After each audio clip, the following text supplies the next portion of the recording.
Hey everyone, I'm Kevin with Victory 4x4. In this quick video, we're going to be installing our Viper Cut style wing for our Blitz front bumper on this Chevy Colorado Z71. Now those of you that plan to install the Viper wings on your Z71 style front end, we're going to show you that now. Basically what you're going to be doing is making a cut kind of roughly right along this area, but obviously you need to know where to mark that out. The first thing I'm going to do and what I'm going to recommend to you is to grab some blue masking tape and just tape up this general area. And that's going to give you a place to be able to draw and make some marks, as well as a little bit of protection when you come in here with a grinder and a cutoff wheel and actually cut this plastic. So basically I'm just going to cut, or cover rather, about from here down to here, knowing that our marks are going to land roughly in that space. We're going to come all the way around to the edge of the wheel opening with our tape, since we'll have to make a mark over here to get started.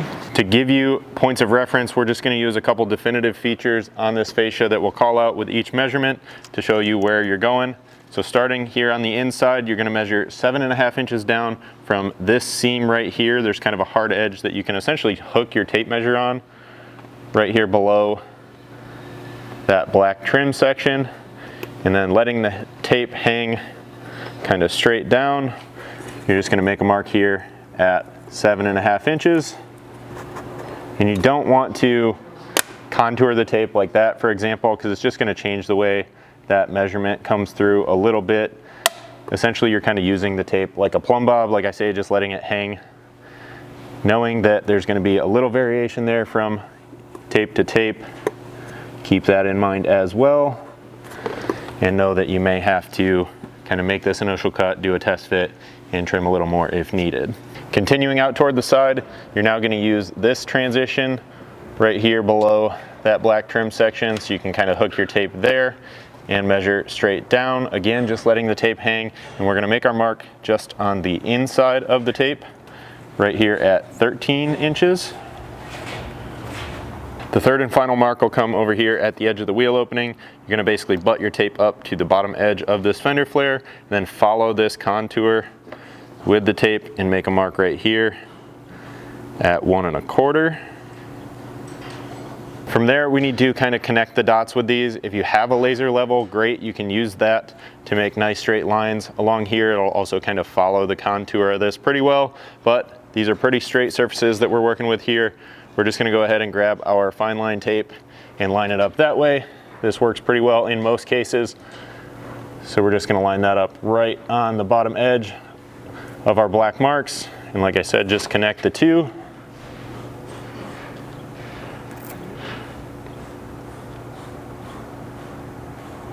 And then we'll carry that same concept around to the front. So starting right out here where I know my mark is still at just under my tape, I'll connect a nice straight line out to this first mark we did over here.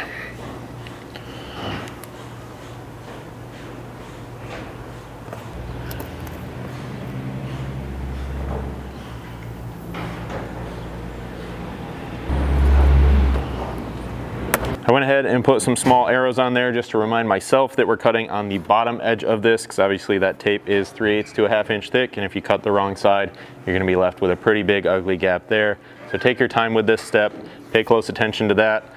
Also, keeping in mind that roughly this point out here on the bumper is a visual aid, because you're pretty much using that. This will be pretty much a continuation of that same line. So if you're way off from there, take a step back, maybe restart, double check your measurements, and make sure that you're starting from the right place, cutting the right place. Moving forward, you want to remove the inner plastic section that you would have already messed with during the removal, having to unbolt the fascia from down here. Now, if you haven't done so already, there's just 2 screws on the back side of it, should be, that will allow this to completely drop out of there like I have it. This is no longer going to attach to the bottom of that since we're cutting it off. So get those out of the way on both sides, and then keep in mind that you do have some wiring in behind that fascia. There's really nothing over here on the driver's side of ours, at least. The passenger side is where we had to worry a little more, but that may vary from one option package to the next. So double check both sides and make sure you're not damaging anything behind there when making these cuts. When it comes time to making the actual cut, we typically do most of this plastic cutting with just a 4.5 inch grinder with a cutoff disc. Keeping in mind that you're going to have to get in here pretty close to the bumper to finish this off. We also might grab something like our little air saw that we have here to finish things up. You could even tape this off if you're worried about that, or even put something in there to help protect that edge if you're concerned about it. Small air cutoffs also, you know, whatever you have as far as cutoff tools can get the job done on this. Just once again, taking your time, making sure that you're making nice straight cuts. And then once you're ready to do so, of course, at least a little bit of PPE, making sure that you're taking care of yourself there. And then we can just carefully follow our line all the way across. If you want to, knowing that you're gonna have a little bit of a small edge to kind of finish up toward the end right here, you can also leave a small tag end out on this side and just make the majority of the cut across the center first.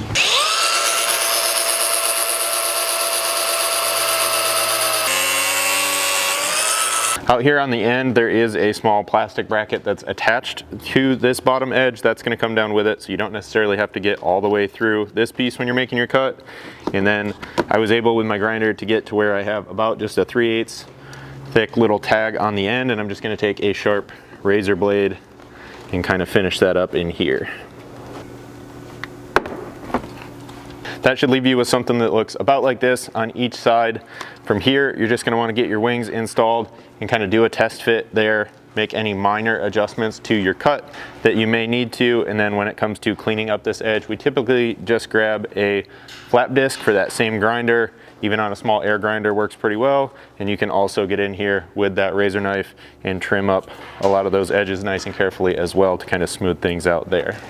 Grabbing the wing, you can do kind of a final test fit to help tune up your cut and make sure everything looks good there. And that final test fit can kind of act in the first, as being the first step of your install. Basically what you're doing is you're lining up these 4 front holes here. You do have some mounting holes on the inside right here that we're gonna reference in just a moment. So that's what we'll be talking about there. Basically take the wing, you'll have to support part of it here and reach inside and install the nut on the back side. These are gonna be 5/16 button head bolts with flange nuts. With a 3/16 hex or Allen, you can kind of just snug these up for now.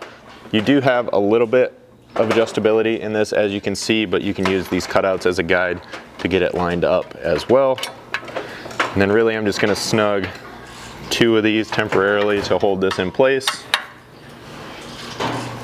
With a 17 mil socket, you can remove this kind of top outside bolt, or if you're doing this along with your Blitz install, just leave that one out to start with here.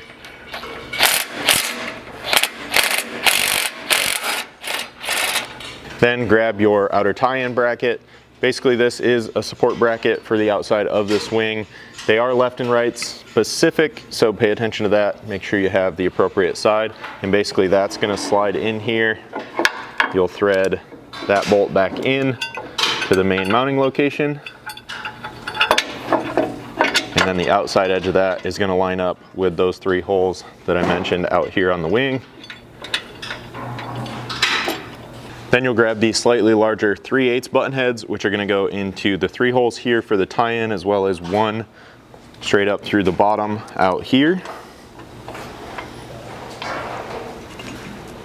With those in, grab a 7/32 hex or Allen. You can start tightening all 4 of those to kind of secure this to that wing brace. This is a good time to take one final look at your gap here, of course, as well. Make sure you're happy with that.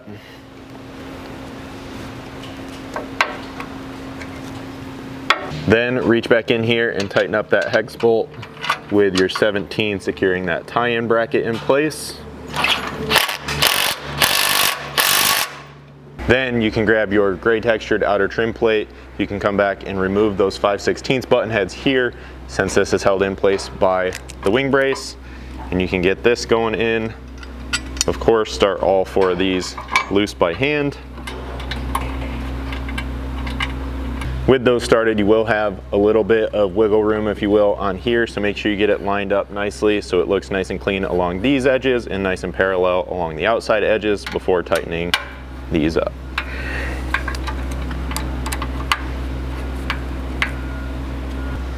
So that's really all there is to adding these wings to your Blitz front bumper. As always, if you guys have any questions about this install, don't hesitate to reach out to us. You can always send us an email at info@victory4x4.com or just call us at 269-459-8447.